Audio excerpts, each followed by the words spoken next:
چڑھا، عنفوان شباب آیا تو اس کی پیشانی سجدے کے تقدس سے مالا مال ہو گئی، اس کی آنکھوں میں حیا اور شرم کے پہرے آ گئے، اس کے خیالوں میں پاکیزگی آ گئی، اس کی زندگی کے شب و روز نیکی کے ماحول میں بسر ہونے لگے، اس کی راتیں ذکر الہی میں، تلاوت کلام مجید میں اور دن یاد الہی میں روزے سے گزرنے لگے۔ وہ جوان جس کی جوانی اللہ کی عبادت میں گزری، کیونکہ جوانی اگر عبادت میں گزر گئی تو بڑھاپا تو پر نور ہے ہی ہے۔ سب سے مشکل مرحلہ زندگی کا جوانی کا ہے۔ شیطان زیادہ ورغلاتا ہے کسی شخص کو جب وہ جوانی کے مرحلوں سے گزر رہا ہوتا ہے۔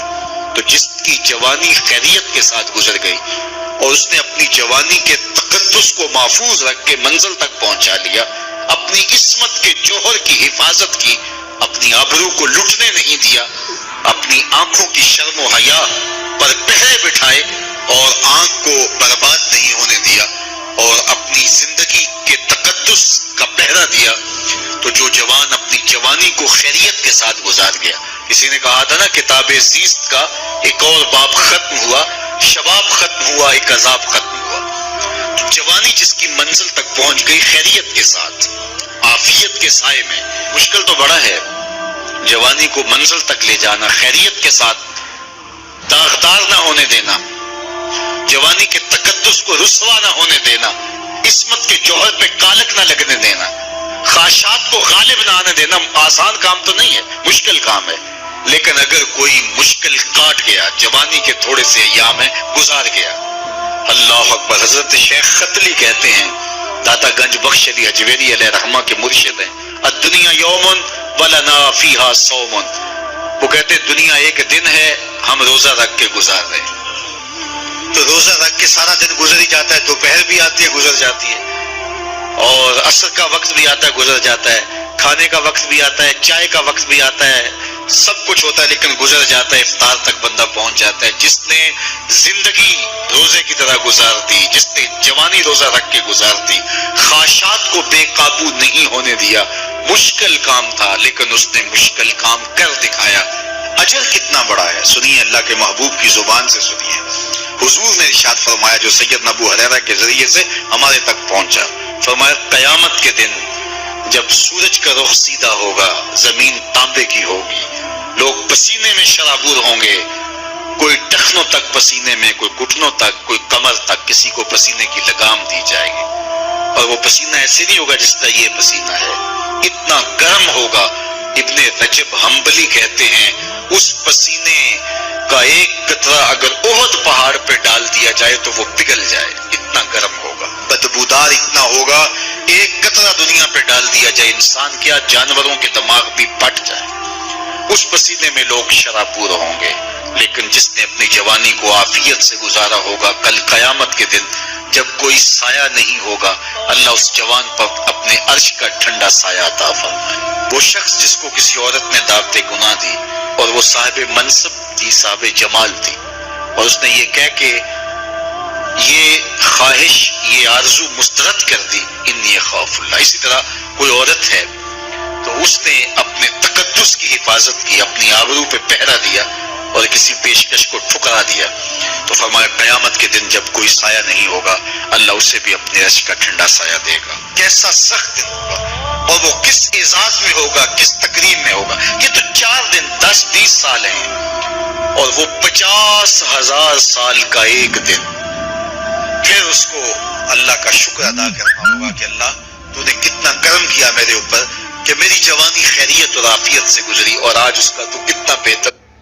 پھر اس کو دے گا، کیسا سخت دن ہوگا، اور وہ کس اعزاز میں ہوگا، کس تکریم میں ہوگا۔ یہ تو 4 دن 10-20 سال ہیں، اور وہ 50,000 سال کا ایک دن۔ پھر اس کو اللہ کا شکر ادا کرنا ہوگا کہ اللہ تو نے کتنا کرم کیا میرے اوپر کہ میری جوانی خیریت اور عافیت سے گزری، اور آج اس کا تو کتنا بہتر صلہ مجھ کو دے رہا۔ انسان جب کوئی اچھی بات سنتا ہے تو انسان کی فطرت ہے کہ وہ آگے منتقل کرتا ہے۔ آج کل وہ شیئر کر دیتے ہیں نا، جو بات آئے تو آپ اس کو آگے بڑھاتے ہیں، دوستوں میں شیئر کر دیتے ہیں، تو یہ انسان کی فطرت ہے۔ افواہیں بھی اس لیے پھیلتی ہیں کہ جو بھی بات آپ سنتے ہیں فوری آپ کی کوشش ہوتی ہے کہ یہ سب سے پہلے دوستوں کو میں ہی بتاؤں. تو یہ انسانی فطرت ہے. تو جب افواہ اور ایسی چیز، کوئی غم کی خبر بھی ہو، کسی کی وفات کی خبر بھی ہو، تو اس وقت بھی انسان کی فطرت، سست سے سست آدمی بھی جلدی جلدی فون کرتا ہے، آگے بڑھاتا ہے کہ فلاں سے ایک فوت ہو گیا. تو چونکہ یہ فطرت ہے، بات کو آگے بڑھانے کا شوق ہے انسان کے اندر رکھا ہے، اس سے چیزیں پھیلتی ہیں. اور پھر جو خیر کی خبر ہوگی یا خیر کی بات ہوگی تو اس کو تو آگے پھیلانے کا پھر ہمارا دین بھی ہمیں ترغیب دیتا ہے، جذبہ دلاتا ہے. تو حضرت ابو ہریرہ اس جذبے کے تحت جو سنتے تھے پھر آگے منتقل کرتے. اب حضور کی بارگاہ سے اٹھ کے جاتے تو سب سے پہلے گھر جاتے اور سب سے پہلے اپنی ماں کو سناتے. اور ماں تھی کافرہ، وہ سننے کی بجائے، خوش ہونے کی بجائے سن کے وہ الٹا ناراض ہوتی اور کوئی نہ کوئی ایسی بات کر دیتی. سید ابو ہریرہ سے گوارا نہ ہوتا. ایک دن انہوں نے کوئی ایسی بات کر دی کہ حضرت سیدنا ابو ہریرہ رضی اللہ تعالیٰ عنہ نے فیصلہ کر لیا کہ آج ماں کو چھوڑ دینا ہے، کیونکہ میں یہ گوارا نہیں کرتا کہ میرے آقا کے بارے میں کوئی ایسا جملہ کوئی بولے. اور تھی گھر میں ماں ہی، بھائی بھی کوئی نہیں تھا، بہن بھی کوئی نہیں تھی، باپ بھی فوت ہو گئے تھے، شادی بھی نہیں ہوئی تھی.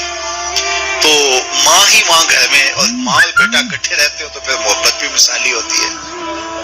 تو تھی گھر میں ماں ہی، بھائی بھی کوئی نہیں تھا، بہن بھی کوئی نہیں تھی، باپ بھی فوت ہو گئے تھے، شادی بھی نہیں ہوئی تھی. تو ماں ہی ماں گھر میں، اور ماں اور بیٹا اکٹھے رہتے ہو تو پھر محبت بھی مثالی ہوتی ہے. تو اب ماں ہی ایک رشتہ ہے مادی دنیا کے اوپر. تو حضرت ابو ہریرہ رضی اللہ تعالیٰ عنہ نے فیصلہ کر لیا کہ چھوڑ دینا. چھوڑ کے گھر سے نکلے، لیکن دل ڈوب رہا ہے کہ ایک ہی تو رشتہ تھا وہ بھی گیا. افسردہ ہے، حضور کی خدمت میں پہنچے. دل و قلب و نگاہ کے مرشد اولین نے ابو ہریرہ کی اداسی دیکھی تو فرمایا ابو ہریرہ کیا بات ہے؟ تو حضرت ابو ہریرہ جس طرح بندہ پھٹ نہیں پڑتا تو عرض کی حضور میری ماں کی ہدایت کی دعا کر دیجئے. ساری کہانی 2 لفظوں میں بیان کر دی. میری ماں کی ہدایت کی دعا کر دیجئے. حضور نے پوچھا کیا ہوا، کیا ماجرا ہوا؟ فوراً ہاتھ اٹھ گئے اور لفظ کیا تھے؟ اللہم اہد ام ابی ہریرہ تھا، اے اللہ ابو ہریرہ کی ماں کو ہدایت دے دے. ادھر انہوں نے بے چینی سے یہ بات کہی، ادھر حضور کے ہاتھ اٹھے. پھر ان اٹھے ہوئے ہاتھوں کو خالی تو موڑا ہی نہیں جاتا. اجابت کا صحرا، عنایت کا جوڑا، دلہن بن کے نکلی دعائے محمد صلی اللہ علیہ وسلم. تو حضور علیہ السلام نے ہاتھ اٹھا دی، حضرت ابو ہریرہ نے دوڑ لگا دی. کسی نے پوچھا ابو ہریرہ آج بڑی جلدی ہے؟ کہا آج ہی تو دیکھنا چاہتا ہوں گھر پہلے میں پہنچتا ہوں یا حضور کی دعا پہلے پہنچتی. جا کے دروازے کو دستک دی. اندر پانی کے کھنکنے کی آواز آ رہی تھی جس طرح کوئی غسل کر رہا ہو. آواز دی تو آواز آئی، بیٹا ابو ہریرہ ٹھہرو میں بھی آئی. کہا لہجے سے سمجھ گیا اس میں محمد عربی کی دعا بول رہی ہے. تھوڑی دیر کے بعد میری ماں آئی تازہ آثار وضو سے، اور غسل کی وجہ سے ان کے جو ہے وہ بالوں سے قطرے ٹپک رہے تھے اور لبوں پر میرے حضور کا کلمہ جاری تھا. اللہ اکبر. سیدنا ابو ہریرہ تیرے مقدر پہ قربان. ایک سفر میں حضور علیہ الصلوۃ والسلام اور اصحاب گامزن تھے کہ راستے میں قیام کیا تو ایک قبیلے کی صلح کروانے کے لیے حضور علیہ السلام تشریف لے گئے. وہاں کچھ تاخیر ہو گئی تو صحابہ نے حضرت ابوبکر صدیق کو کہا کہ حضور رک گئے ہیں تو نماز کا وقت جا رہا ہے، آپ نماز پڑھا دیجیے. حضرت ابوبکر صدیق رضی اللہ تعالیٰ عنہ مصلی پہ کھڑے ہو گئے. اب نماز شروع ہوگی، ادھر سے حضور بھی فارغ ہو گئے. تو آقا کریم تشریف لائے. تو آقا کریم علیہ السلام جو ہی تشریف لائے تو صحابہ کی صفیں بندی ہوئی تھی. حضور کو دیکھا انہوں نے راستہ چھوڑ دیا. پیچھے سے لے کر کے مصلی تک صحابہ نے حالت نماز کے اندر حضور کے لیے راہ کشادہ کی. کاش کہ یہ حدیث سب لوگوں نے پڑھی ہوتی اور امت میں اتنے فرقے نہ بنتے اور یہ سوچ کبھی نہ پنپتی کہ نبی کے خیال سے نماز ٹوٹتی ہے. یہاں تو راستے چھوڑے جا رہے ہیں، یہاں تو پروٹوکول دیا جا رہا ہے. اللہ اکبر. اور یہ حدیث کہیں چھپی نہیں ہے، بخاری کے اندر چھپی ہوئی. اللہ اکبر. آقا کریم علیہ السلام تشریف لائے تو صحابہ نے راستہ چھوڑنا شروع کر دیا. نماز بھی چل رہی ہے اور حضور کا راستہ بھی چھوڑ رہے ہیں. بالکل حضرت ابوبکر صدیق کے پیچھے آ کے حضور کھڑے ہو گئے. ابو بکر لا یلتفت یمینا ولا یسارا. جب آپ نماز پڑھتے تھے تو نہ دائیں دیکھتے نہ بائیں دیکھتے، پوری توجہ انہماک ہوتا. وہ اپنی کیفیات جہان میں ڈوبے تھے اور حضور آ کے پیچھے کھڑے ہو گئے۔ صحابہ نے اپنے ہاتھوں کی پشت پہ ہاتھ مارنے شروع کر مقعن و تصدیہ، قرآن نے تالی لگانا، سیٹی مارنا یہ شیطانی اعمال ہیں، لیکن ہاتھ کی پشت پہ ہاتھ مار کے متنبع کرنا یہ مختلف مواقع کے اوپر یہ جائز ہے۔ تو اب جب حضور آ کے پیچھے کھڑے ہو گئے اور صحابہ سمجھے کہ حضرت ابوبکر صدیق ایک استغراق کے عالم میں ہے، ایک کیفیت کے جہاں میں ڈوبے ہیں، تو انہوں نے اپنے ہاتھوں کی پشتوں پہ ہاتھ مارنے شروع کر۔ تو حضرت صدیق اکبر سمجھ گئے کوئی غیر معمولی واقعہ ہو گیا، دیکھا پیچھے حضور کھڑے تھے، اللہ اکبر۔ تو حضرت صدیق اکبر مسلح سے سرک کے پیچھے آنے لگے، تو آقا کریم نے اشارہ کیا رکو نماز پڑھو۔ سیدنا صدیق اکبر اس کے باوجود پیچھے آ گئے۔ کبھی ہوتا ہے حکم اور کبھی ادب آگے ہوتا ہے، اللہ اکبر۔ حضرت سید علی المرتضیٰ رضی اللہ تعالی عنہ کو کہا نا حضور نے صلح حدیبیہ کے موقع پہ صلح نامہ لکھوایا جا چکا، تو لکھا یہ محمد رسول اللہ اور قریش کی جانب سے ہے۔ تو عروہ نے کہا اگر محمد رسول اللہ مان لیں ہم تو پھر لڑائی کس چیز کی ہے؟ تو اس لیے محمد رسول اللہ نہیں، محمد بن عبداللہ لکھا جائے۔ تو وہ اس بات پہ بضد ہو گئے، اور اگر ایسا نہیں ہوتا تو معاہدہ ٹوٹ رہا تھا۔ تو حضور نے حضرت علی المرتضیٰ سے کہا کہ چلو رسول اللہ کا لفظ مٹا دو۔ عرض کی میں تو نہیں مٹاؤں گا، میں تو نہیں مٹاؤں گا، یہ نام میں تو نہیں مٹا سکتا۔ پھر حضور نے خود مٹایا۔ اب یہاں حضور نے کہا ابوبکر رکو، لیکن حضرت ابوبکر نہیں رکے، پیچھے آ گئے، اور پھر حضور خیر مصلی پہ گئے، نماز ہوئی، سلام پھرا۔ تو حضرت ابوبکر صدیق رضی اللہ تعالیٰ عنہ کو حضور نے کہا ابوبکر جب میں نے کہا تھا تم رکے رہو تو تم کیوں پیچھے آئے؟ تو سنو حضرت ابوبکر نے کیا جواب دیا رضی اللہ تعالیٰ عنہ۔ کروڑوں سلام، لاکھوں عقیدتوں اور نیاز مندیوں کے خراج ان کی چوکھٹ پہ عرض کرنے لگے ما کان لابن ابی قحافہ ان یؤم رسول اللہ صلی اللہ علیہ وسلم۔ حضور ابو قحافہ کے بیٹے کی جرت کب ہوئی کہ رسول اللہ کے آگے کھڑا ہو کے نماز پڑھائے؟ یہ ابو قحافہ کے بیٹے کی ہمت کب ہوئی کہ رسول اللہ کے سامنے کھڑا ہو کے نماز پڑھائے؟ تو ادب پہلا کرینہ ہے محبت کے کرینوں میں۔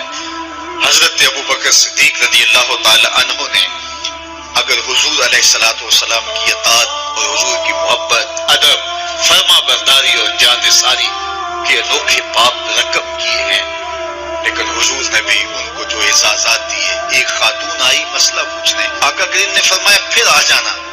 اس نے کہا پھر آؤں اور آپ نہ ملے؟ تو کہا میں نہ ملوں ابو بکر تو ملیں گے نا، اللہ اکبر۔ تو اپنے بعد اشارہ دے دیا ان کی طرف کہ میرے بعد میرا نائب ابو بکر ہے، اللہ اکبر۔ عزتوں کی مسند اور عزتوں کی معراج اور عزتوں کے مقام پہ سیدنا صدیق اکبر رضی اللہ تعالی عنہ کو بٹھایا۔ میرے والد گرامی رحمت اللہ تعالی علیہ نے پوری زندگی میں کوئی ایک تقریر بھی ایسی نہیں کی جس میں یہ اشعار نہ پڑے۔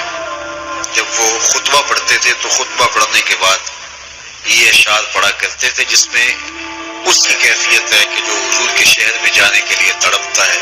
ز مہجوری برآمد جان عالم، ز مہجوری برآمد جان عالم، تراحم یا نبی اللہ تراحم۔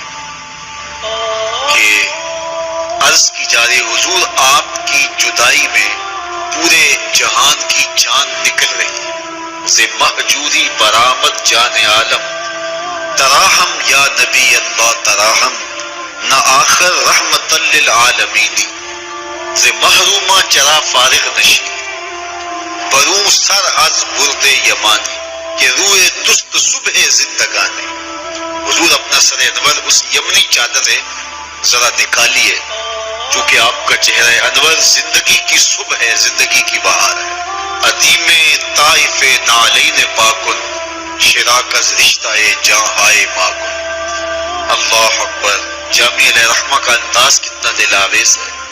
وہ کہتے ہیں حضور آپ طائف کے بنے ہوئے چمڑے کے جوتے پاؤں کی زینت بنائیں، آپ جوتے جو پہنے وہ طائف کا مشہور چمڑا ہو اور اس کے بنے ہوئے۔ شراک از رشتہ جاں ہائے ماں کن، اور اس کے اندر جو تسمے ڈالیں وہ جامع کی جان کے ڈالیں، جامع کے چمڑے کے نہیں، جامع کی جان کے تسمے ان نالین میں ڈالیں جو آپ طائف کے بنے ہوئے نالین زیب تن کریں۔ وہ ایک شاعر کہتا ہے عربی کا کہ یا لیتنی کنت تربت طیبتکم فالتسمت نعالک ذاک کدی، کاش میں مولوی نہ ہوتا. وہ بہت بڑا شیخ الحدیث گزرا ہے، تو وہ کہتا ہے میں کاش شیخ الحدیث نہ ہوتا، میں مولوی نہ ہوتا، مدینے کی گلی کی مٹی ہوتا، حضور گزرتے تلووں کو چوم لیتا. جے باشد گر کنی سوئے نگاہے، ہمیشہ گر نہ باشد گاہے گاہے، نگاہے یا رسول اللہ نگاہے، 100,000 جبریل اندر بشر، بہر حق سوئے غریبہ یک نظر. یا رسول اللہ انظر حالنا، یا حبیب اللہ اسمع قالنا، اننی فی بحر غم مغرق خذ یدی ساحل لنا اشکالنا. یا صاحب الجمال و یا سید البشر، من وجهک المنیر لقد نور القمر، لا يمکن الثناء کما کان حقه بعد از خدا.